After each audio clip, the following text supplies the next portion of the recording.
Well, welcome. We have another exciting transformation to talk about today. And I'm particularly excited about it because it had more challenges and probably more structural and engineering things that we had to address than we have in many of our other jobs. But I want to start first by talking about how this pre-war had major electrical upgrades that were needed, and it was in a state condition, so it hadn't been changed since probably, it was built in 1929. And the first thing that we had to do, besides opening up the wall and ripping everything up so it felt taller and tearing down walls, is that we had a major electrical upgrade to do. So we had to change where our breaker panels were to a new one and upgrade this to 100 amps. Right now, this breaker panel, when we first got it in here, was on this other side. The building was upgrading the electric to the apartment. We're on the 11th floor, so we had to pull the additional amps up, and approved by the building electrical engineer and the building, and this is a rather big building. So we pulled another 30 amps up from the service, which is back here. We put in two new metal fireproof doors. We actually have to paint the outside so it matches the faux paint of the other doors in the service entrance. And we pulled up and across the ceiling. We came in through the bath, little powder bath, which we'll talk about, but we pulled all this wiring up and over. The greenfield conduit and everything else that's required by the building is a big job. Fortunately, we've completed this in 3.5 months. We normally would be about 90 days, but because of all the through-the-wall air conditionings and the electrical upgrade connections, it was a little bit longer than we had anticipated. But we're happy to say that we opened the walls, added a new doorbell, new peepholes, new everything. Matched, typically in these buildings you have to match the exterior of the door to the foyer hall, the elevator hall. We've opened up this wall and added a washer and dryer. The dryer, when we get over there, is ducted through the wall, so it's vented, but we have a Miele under-counter washer, and the flood stop, which turns it off on and off automatically, is a shut-off valve under the sink, and there's a little alarm that's in this cabinet so that they can shut it off. We have our typical, I say because I love them, our typical Lieber refrigerator. It took me a while to get this one to start producing ice, and I think it was just because because of the water filter on the inside of it. It was just taking a while for it to get saturated and wet. We have a typical sink tilt out, and we have our two garbage rollouts underneath, which are great to have. With ample storage for everything. The dishwasher with matching panel. They opted to go for the over the range microwave hood, and we were trying to economize a little bit on our appliances, so we did. We have issues with gas meters. We can never move them, so this is another kitchen where the gas meter is accessible in the cabinets. Also, all soft close technology everywhere. A few more little odds and ends that I have to add to their site binders so that they have everything they need. A tiny powder bath. There is barely room. We added the sink, we upgraded the toilet, and it was just a total challenge. We actually went through the wall in the hall because these walls are 4 inches thick. They're very thin, and they're made out of clay, which is really, really fragile. They just crumble. The minute we touch them, they crumble, which is a problem. But added all the floor stops where we needed them, and I would say that's a plus to keep for resale.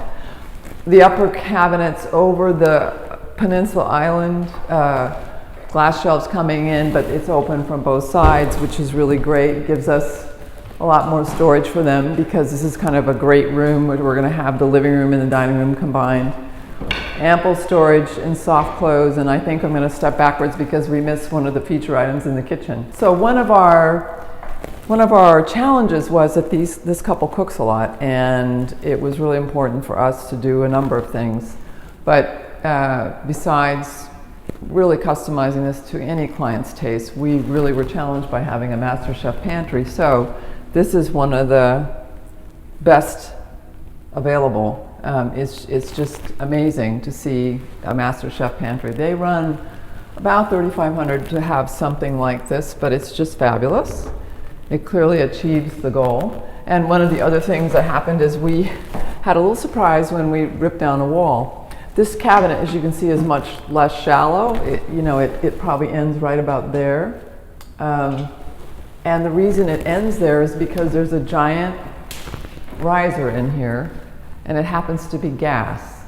The not so fun challenge was that the building didn't know what it was, and when we were in here with the plumber and we said, oh, what's that? And we were thinking about it, looking at it, and decided, you know what, we really need to dig in the floor and find out where it goes. And it turns out it was the gas riser that was going diagonally across the kitchen, and had we cut it, the whole building would have blown up. So I guess that's why I'm paid the big bucks. I'm always saying, well, do you know what it is? No, if you don't know, you can't touch it. So that was a surprise to all of us, and I'm glad we sorted that out for the building. We had to, fortunately, work with beautiful floors now refinished. They were in kind of tough shape, and we did have a height issue here in the kitchen. We had beams in the kitchen to deal with. We just decided to drop the ceiling in there to make this all work. So some of our challenges in this apartment were, besides getting everything right, is we had to take off all the casing and we were changing all the molding. And when we removed the moldings from the windows, they were wider than the original ones. We had insulation problems and all kinds of other problems. The through-the-wall heating and air conditioning units, which is called a PTAC, stands for Package Thermal and Air Conditioning, was another fun challenge because the floors are crooked. So everything was really hard to address. But I think the floors are beautiful, the finish is beautiful. I think opening up the kitchen to have the light, because they're in the courtyard. You know, this is facing probably south and west. So we have western light here, but I think it opened it up and makes it feel a whole lot bigger. And they just had their first child, so I think it's going to be exciting. We have, you know, the remote thermostats installed, and, you know, all the bells and whistles that we could think of. We opened this wall and we enclosed, you know, bigger closets. They're jam switches, so we're going to use basically alpha container stores to economize a little bit on the cost of fitting out all the closets, because we have a number of big closets. This is another big walk-in closet where, again, our LED closet lights have a lot to do with making this really perfectly functional. And hardwired smoke detectors. We really had a mess here.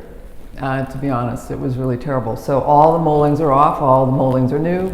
Master bedroom, happy to say, again, despite the floors, is, I think, a beautiful transformation. In here, what we did, which I thought was pretty exciting, was we were able to make this closet huge.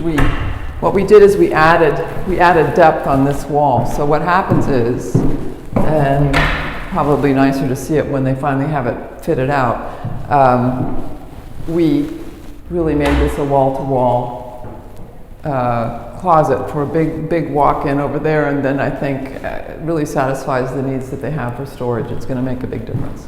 This, again, every room has the remote, all the remote, you know, thermostats wired, upgraded everything to code. The baby's room has got the same transformation. Put all of the molding back on the walls. The wall thermostat, you know, wired for smoke detectors. We just have one closet here. Originally there were two closets on this wall. That's why we added the other one into the hall, which I think makes it just a huge difference. And then finally, this is a kind of a peculiar one bedroom because it only has one bathroom, but I guess that's normal in Manhattan. It's Manhattan, right?